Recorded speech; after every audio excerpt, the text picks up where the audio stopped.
Alam niyo marami nagsasabi na talagang nonsense, no? Nonsense itong si Senator Robin. Parang, mga kababayan, parang sa kuryente daw ay parang system loss. Bayad, pero hindi mo makita. Ang tanong nga senador ba talaga to? Parang joke no? Mga kababayan, ang layo ng kanyang mga tanong, irrelevant talaga. Grabe po. Mga kababayan, matatawa ka na lang talaga habang ako po ay nagbubuhat. Parang may babagsak ko na yung binubuhat ko kahapon dahil po rito sa mga tanong ni Senator Robin Padilla dito kay Attorney Wamil. Ito po, mga kababayan. Kabayan, Nueva Okay. Ecija. Opo. Yung una pong cheque ay 125 million December 20. Wag mo na yan. 2022. Tama po ba? Ito muna, guys.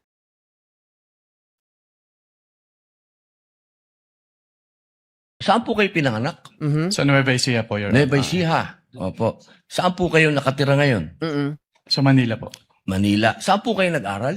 Central Luzon State University po, ng accountancy, and then Saan Arellano po, University ng Juris Doctor. Okay. Saan po kayo nakaikot na sa bansa natin? Nakaikot na po ba kayo ng Mindanao, sa Bicol? Marami na po akong naikutan, hindi ko na po maalala lahat, Your Honor. Opo. Kayo po ba ay nakarating na sa BARM? Yes po, Your Honor. Opo. Saan po sa BARM? Sa Sulu? Sa Basilan? Maguindanao? Hindi niyo po Matalino matandaan, daw no? yan, Hindi ko sabi po ng matandaan, DDS. Your Honor, kung saan. Bicol po. Nakaikot na po kayo sa Bicol? Yes po, Your Honor. Saan po sa Bicol? Sa Camarines Norte? Sa Camarines Sur po. Sur? Sa Norte, hindi pa po. Hindi ko po maalala kung Nakaikot na po kayo sa mga bundok. Saan po, Your Honor? Mga bundok. Yes po, Your Honor. Nakita niyo na po ba ang pangangailangan ng mga tao sa malayong lugar? Katulad ng gamot. Katulad po ng pagkain. Wala naman po akong na-observe, Your Honor. Ayun, wala. Hindi po kayo exposed. Exposed po ba kayo sa threat ng terrorism sa bansa natin? Balitaan niyo po Terrorism. ba? Ang ISIS, ang NPA, ang Abu Sayyaf. Exposed po ba kayo doon sa mga balita? Sa news po, may Sa mga news. nabalitaan po ako, Your Honor. Opo. Alam niyo po ba na kung gaano nakagrabe ang terrorism? Wala po akong threshold, Your Honor, to determine that. Wala po. Pero kayo po ang humahawak ng investigasyon patungkol sa confidential fund. Tama po ba? Hindi po siya investigation, evaluation po. Evaluation. Ako, tama-tama. Ibig po sabihin, kahapon po, sinabi ninyo na gumawa lang kayo ng preliminary investigation. Tama po ba? Preliminary inquiry. Hindi po, part po siya ng process namin na mag-issue po kami ng AOM. Opo. So, ibig po sabihin, kahapon kasi narinig ko parang yung ginawa nyo, preliminary lang. Yung AOM po, preliminary lang. Opo. Hindi po yun konklusyon. Kung ang tinutukoy niyo po ay yung... Meron po kasing provision as to the joint circular as to tinatawag na prima facie. Pakisagot na lang po kung conclusion ba po yun? Final? Hindi po kasi we require So, hindi them. po final. Based Boss, on the AOM po. konti lang po oras ko, hindi po final. Sa AOM po, yung AOM po, hindi po final. Hindi po final. Prima facie nga, ikaw naman talaga, Robin. Di ba? Opo. Kayo po ba ay naniniwala na ang mga confidential agent dapat magpakilala? Sabihin ng kanilang mga totoong pangalan? Wala pong provision as to that po sa joint circular, Your Honor. Opo. Kayo po mismo, palagay niyo po, sa personal po ninyong pagkakaintindi, ang mga confidential agent dapat po bang magpakilala? Since that calls for an opinion, hindi po ako authorized to express that, Your Honor. Ano pong definition niya ng confidential? Based on the joint circular po, ang confidential expenses ay yung... Hindi po expenses, confidential lang po. Bilang kayo po ay abogado, ano pong pagkakaintindi niyo sa confidential? classified po, Your Honor. So yan mga kababayan Hindi ko malaman kung ano ang relevant ng mga tanong ni Senador Robin Padilla. Unang-una, mga ka-GPnatics, accountant po itong taong to. Siyempre, numero po ang kanyang ginagawa, di ba? Papel, dokumento. Tungkol po mga ka-GPnatics doon sa mga finances, di ba? Yan po ang pinag-uusapan dito. Hindi niya kailangan tawag dito pumunta doon sa Mindanao, pumunta kung saang lugar, ma-expose dito sa usapin po ng terorismo, di ba? Yung mga bagay na yan ay hindi po yan saklaw ito ay labas ng kanyang jurisdiction. Kaya nga po siya nag-aral ng accountancy. Kaya siya nag-aral ng Juris Doctor. Oh. Dahil, mga kababayan, kung siguro gusto mo ma-expose ito, di dapat hindi siya dyan pumunta. 'Di ba? Dapat hindi siya dyan sa ehensya na yan. Hindi dapat yun ang inaral niya. Tapos sabi ng mga DDS, mas matalino pa raw at may sense si Senator Robin Padilla kaysa kay Risa Ontiveros. Saan banda? Diba? Ay, ito pa matindi mga kababayan. Oh, ito pa yung hindi ko maintindihan yung logic niya dito eh. Ba? Yes po, Your Honor. Opo. Batid niyo po ba na ang founding anniversary ng CPP-NPA ay December 26? Wala po akong personal knowledge about that, Your Honor. Opo. Dahil wala po kayong katulad ng sinabi ni Senator Lacson, wala po kayong clearance, ano? Hindi rin yun eh. Yung clearance mga kababayan, wala din yung kinalaman dun sa tanong niya eh. Palawa, second check po, 125 million, January 31, 2023, tama po? Yes po, Your Honor. Opo. Ang NPA founding anniversary po ay March 29. Batid niyo po ba yun? Wala po akong personal knowledge about that, Okay. Your Honor. Third check, 125 million, April 18, 2023. Tama po ba? Hindi ko po matandaan yung date po nung check eh. May I refer po to the check po. Stopwatch, please. Parang naglalaro lang, stopwatch talaga. Diyos ko, Robin. April 18, 2023 po, yung 125 million.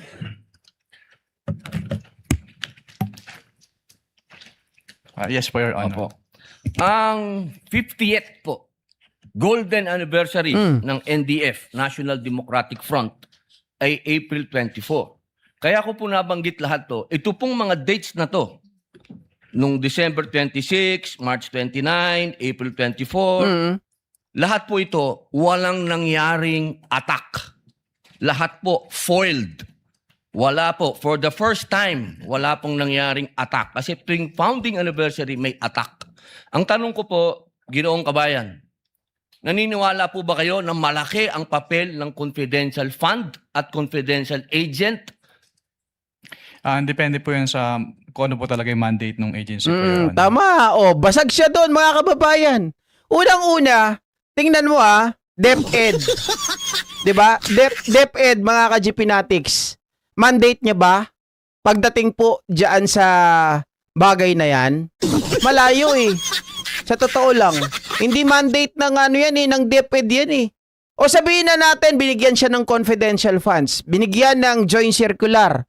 Ibig sabihin rules and regulation mga kababayan on how to use it. 'Di ba? Pero meron pa diyan yung Diyos mio Marimar itong si Robin. May malaki daw ba na tawag dito, malaking dulot or malaki ba ang naging parte mga kababayan? Kaya daw walang nangyaring attack. 'Di ba? Kasi doon, parang ang lumalabas sa akin, no? Kada hihingi ng confidential funds, kasi ang gustong palabasin dito ni Senator Robin Padilla, mga kababayan, dahil sa confidential funds na to, napigilan ang attack ng terorismo. Tama? Yan ang gusto niyang palabasin eh. Pero mga kababayan, it appears to me, 'di ba? Nakabaliktaran. Parang ang nangyayari tuwing hihingi po ng confidential funds, mga kababayan, parang sila po ang tawag dito, sila ba yung nagpupondo dito sa mga to?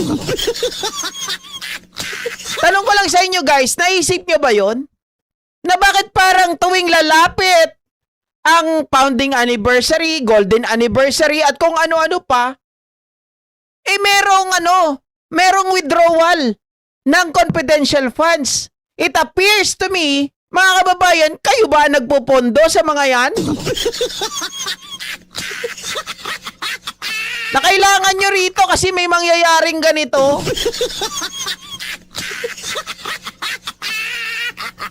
Diba? Saang balita na napigilan. Hindi, ano yun lang, sa pantahan niya lang yun, sa isip niya lang eh. 'Di ba? Pero ang sa pantahan ni Robin, dahil sa mga confidential funds na to, napigilan ng atake. Kasi tuwing may founding anniversary, may atake. Taon-taon may mga atake yan. Pero wala naman siya mai-lay down na may nangyayaring attack. Dapat pinakita niya yung mga yon na may mga attack. Wala naman, di ba? Ang lumalabas ngayon, mukhang ikayo pa nagpupondo dito sa mga to. Tuwing may anniversary, kailangan ng confidential funds. Ano yun, para sa panggastos nila? Di ba? Isa pa, mga kababayan. Ang sakit sa bangs tong tukmol. Nakalimutan na ata ni Robin na BFF ni Digong si Jose Maria Zizon, leader noon. Kaya nga, sabi ko nga kanina, ang layo ng mga tanong niya. 'Di ba? Ang layo ng mga tanong niya, irrelevant doon sa trabaho ng tao, mga kababayan, natural, hindi siya competent to answer those questions. Pero itong si Robin, talagang, mga kababayan, ano bang klaseng atake na ginagawa dito ni Robin? Ang kinukuha nila yung simpatsya ng tao. Ang kinukuha dito ni Robin, ang atake niya, mga kababayan, na wala pong terorismo. Walang nangyayaring attack dahil sa confidential funds na to ni Sara. Kaya, isipin nyo, kahit malayo po, mga kababayan, kahit malayo po yung mga tanong niya, yan ang role ni Senator Robin Padilla. Security agency na palang DepEd, Sir GP. Kaya nga eh. Diba? Wow, single-handedly nagawang i-foil ng CF ni Lustay ang mga atake na yon sa mga dates na binabanggit ni Boy Sili. Ang matindi pa dyan, mga kababayan, doon sa sinasabi mo, Ma'am Osnay, di ba, parang pinapalabas na, tama ka. Ano to, mga kababayan? Walang silbi ang Office of the Vice President, walang silbi ang tawag dito, confidential funds ng ating uniform personnel. 'Di ba? Na si Sara Duterte nagamit niya ng tama. Paano mo magagamit ng tama yung confidential funds na yan? Ikaw na nagsabi, pinaliwanag na dyan kung saan to ginastos. Tables, medicine, 'di ba? Food, travel expenses, mga kababayan. Tapos sasabihin mo, napatigil ng mga,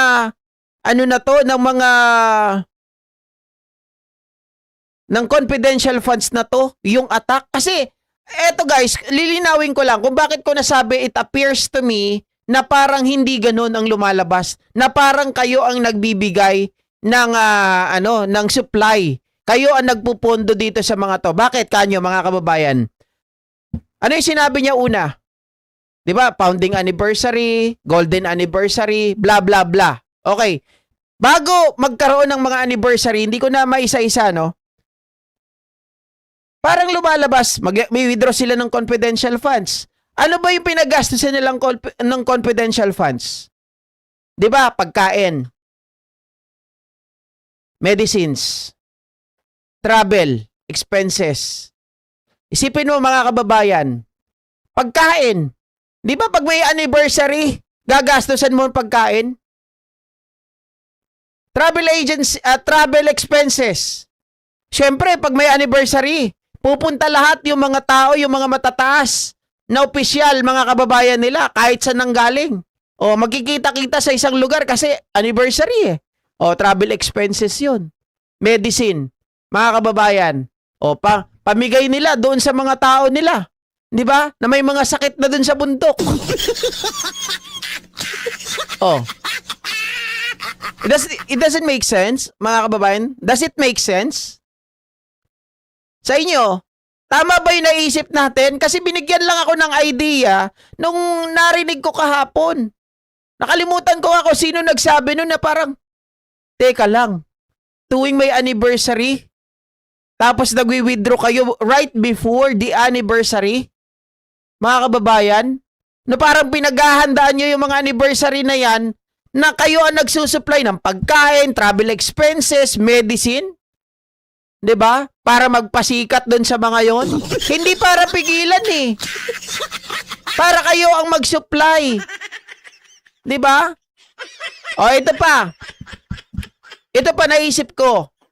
Parang sabi ni Sara Duterte dati sa Davao nung siya ang mayor, hindi namin kailangan ng tawag dito, sabi niya, doon sa Davao walang insurgency. Walang mga makakaliwa. Walang mga telnet, no. Wala daw mga ganon, 'di ba? Pero alam natin na meron. Pero sabi nila wala daw. Ngayon, ang logic mga ka-GP Natics, kung walang insurgency, bakit nanghihingi sila ng confidential funds every taon? 400 something million every taon nung panahon ni Sara Duterte. So ang logic, kung walang insurgency, bakit kailangan mo ng confidential funds? 'Di ba? Oh. Nagets niyo yung point mga kababayan? Bakit natin kailangan ng confidential funds kung walang insurgency dyan? Insurgency. E di parang lumalabas ngayon, di ba? Sabi nila wala daw insurgency, wala daw makakaliwa doon, pero alam natin na sila mismo ang nag-i-invite doon sa mga kaliwang grupo. Pinapababa nila ng bundok. Oh. Yun, mga kababayan. Ma'am Sara Maldita, tama. Parang sila ang sponsor. Sila po ang tawag dito, nagpupondo. 'Di ba? Sponsor sila kapag may mga activities na. Pag anniversary, golden anniversary, at kung ano-ano pang mga anniversary. Oh, sila ang nagbibigay, parang ganun. Oh. Ayaw ni Richard Gomez kasama si Robin sa restaurant, 100,000 na babayaran, 100,000 lang ang ambag. Lakas lumamo. Oh, 460 million. Sabi ko nga 400 plus, 'di ba? Oh, 460 million per year. Oh. Biruin niyo 'yun, walang insurgency daw 'yan, ha. Walang insurgency pero nangangailangan ng confidential funds nung siya po ay mayor. Eh kahit yung tatay niya, meron din, mga kababayan. Oh. 'Di ba? Tapos umamin yung tatay niya, siya daw ay dating left. Nung tumakbo siya, kauna-unahan daw na presidente na leftist, mga kababayan. So, lumalabas talaga na sila mismo ang dito, ang nagpupunto. 'Di ba? Sila ang sponsor. Oh, provider. Dali babes. Nako. Mukhang mahirap talagang kalaban kapag ganito, guys. 'Di ba? Oh. Ito pa, may sinabi pa si Robin eh. Alam naman po natin na ang DepEd, ang DepEd, diyan po nanggagaling ang tinatawag naming sa Communist Party po, ano? Meron po kasing pangkat gerilya, ang pangkat politikal. Yung pangkat politikal, yan po yung mga estudyante na nanggagaling sa universidad. Sang-ayon po ba kayo doon? I cannot answer that po, Your Honor. Okay, dahil wala nga po pala kayong clearance. Yabang pa no? Dahil wala po pala kayong clearance, mga kababayan. Ikaw nga Senator Robin Padilla, napunta ka sa Senado, hindi mo alam na ang DepEd, mga kababayan, na hindi niya sakop ang university. Sabi ng mga DDS, mga kababayan, bakit? May mga university naman na may mga elementary may mga kindergarten Tama kayo. Pero as general, when you say university, mga kababayan, 'di ba? Ito yung mga college students na.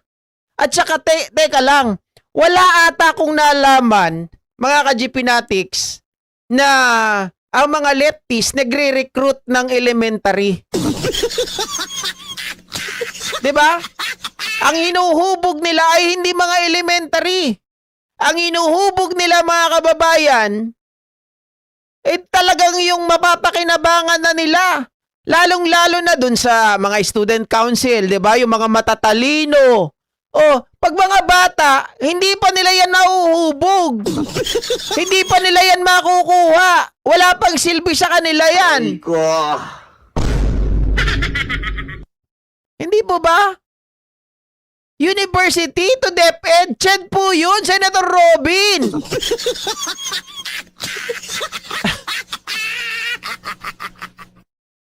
Coincidence maybe but now obvious na. Oh.